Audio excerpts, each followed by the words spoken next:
Good morning, everybody. It's 10 o'clock and it's time for Key Stage 2. Just make myself comfortable on the couch. Key Stage 2 Storytime. And we started yesterday, as some of you all know, Roald Dahl's Matilda. So we're going to continue with that today. And we've got a very scratchy cat today. So if you hear some squeals, that's the cat in the background. So today, it's Mr. Wormwood. So we meet Mr. Wormwood. Mr. Wormwood, the great car deal. Matilda's parents owned quite a nice house with 3 bedrooms upstairs, while on the ground floor there was a dining room and a living room and a kitchen. Her father was a dealer in second-hand cars, and it seemed he did pretty well at it. Sawdust, he would say proudly, is one of the great secrets of my success, and it costs me nothing. I get it free from the sawmill. What do you use it for? Matilda asked him. Ha, the father said. Wouldn't you like to know? I don't see how this sawdust can help you sell second-hand cars, Daddy. That's because you're an ignorant little twit, the father said.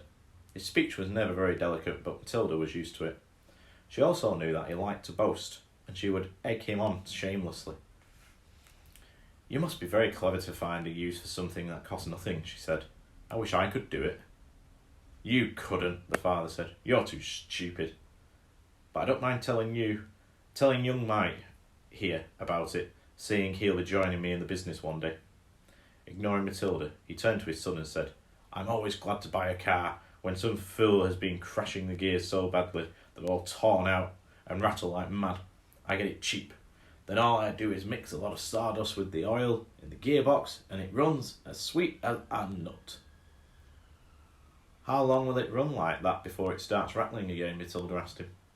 Long enough for the vibe to get a good distance away, the father said, grinning. About 100 miles. But that's dishonest, Daddy, Matilda said. It's cheating. No one ever got rich being honest, the father said. Customers are there to be diddled.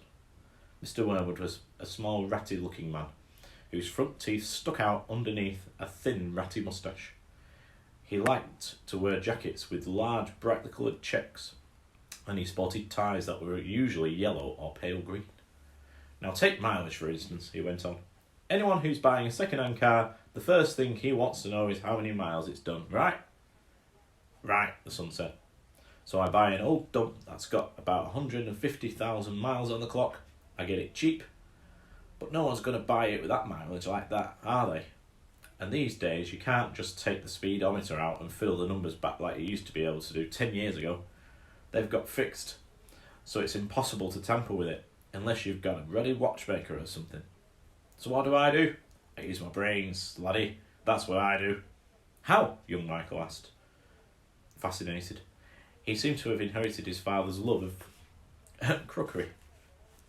I sit down and say to myself, how can I convert a mileage reading of 150,000 into only 10,000 without taking the speedometer to pieces?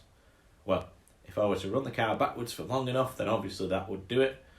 The numbers would click backwards, wouldn't they?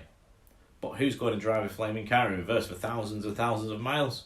You couldn't do it. Of course you couldn't, young Michael said. So I scratched my head, the father said. I use my brains. When you've been given a fine brain like I have, you've got to used to it. And all of a sudden, the answer hits me. I tell you, I felt exactly like that other brilliant fellow must have felt when he discovered penicillin. Eureka! I cried. I've got it.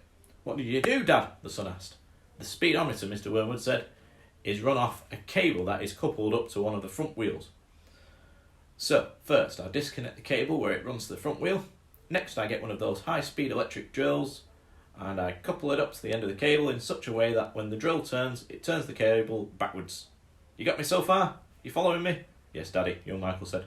These drills run at a tremendous speed, the father said.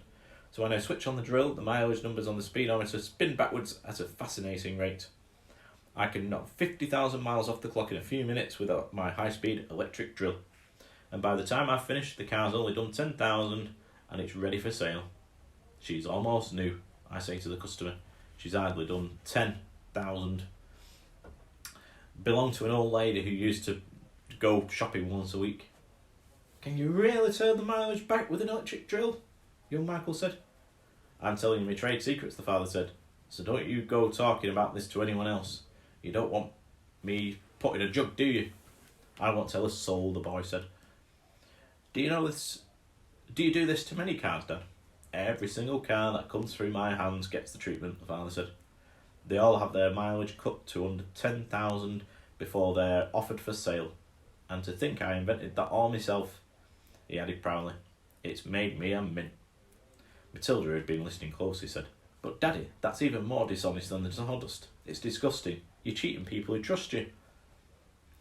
If you don't like it, then don't eat the food in this house, said the father said. It's bought with the profits. It's dirty money, Matilda said. I hate it. 2 red spots appeared on the father's cheeks. Who the heck do you think you are, he shouted.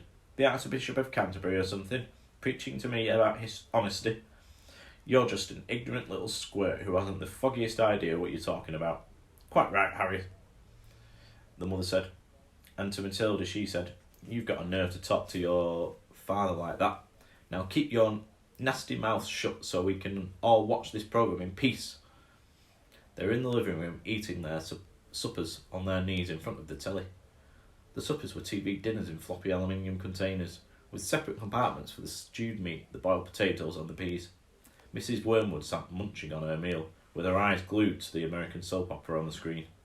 She was a large woman whose hair was dyed platinum blonde, except where you could see the mousy brown bits growing out from the roots. She wore heavy makeup, and she had one of those unfortunate bulging figures where the flesh appears to be strapped in all around her body to prevent it from falling out. Mummy, Matilda said, would you mind if I ate my supper in the dining room so I could read my book? So you can see Mrs. Wormwood sat there watching the TV, and Mr. Wormwood and the son are next to Matilda.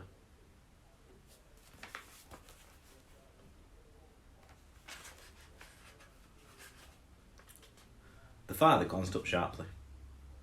I would mind, he snapped. Supper is a family gathering, and no one leaves the table till it's over. But we're not at the table, Matilda said. We never are. We're always eating off our knees and watching the telly. What's wrong with watching the telly, may I ask? The father said. His voice had suddenly become soft and dangerous. Matilda didn't trust herself to answer him, so she kept quiet. She could feel the anger boiling up inside her. She knew it was wrong to hit her parents like this, but she was finding it very hard not to do so. All the reading she had done had given her a view of life that they had never seen. If only they would read a little Dickens or Kipling, they would soon discover there was more to life than cheating people and watching television. Another thing, she resented, being told constantly that she was ignorant and stupid when she knew she wasn't. The anger inside her went on boiling and boiling, and as she lay in bed that night, she made a decision. She decided that every time her father or her mother was beastly to her, she would get her own back in some way or another. A small victory or two would help to tolerate their idiocies and would stop her from going crazy. You must remember that she was still hardly 5 years old, and it is not easy for somebody as small as that to score points against an all-powerful grown-up. Even so, she was determined to have a go. Her father, after what had happened in front of the telly that evening, was first on her list. And that is the end of our chapter today. So we shall carry on tomorrow. Put my little bookmark in. So hope you enjoyed that. The sun's shining, so make sure you get yourselves out into your garden if you've got one. If not, get some fresh air if you can. And try and stick to a routine. Don't just sit in front of the telly all day like Matilda's mum and dad do. Okay, have a good day, and I shall see you tomorrow.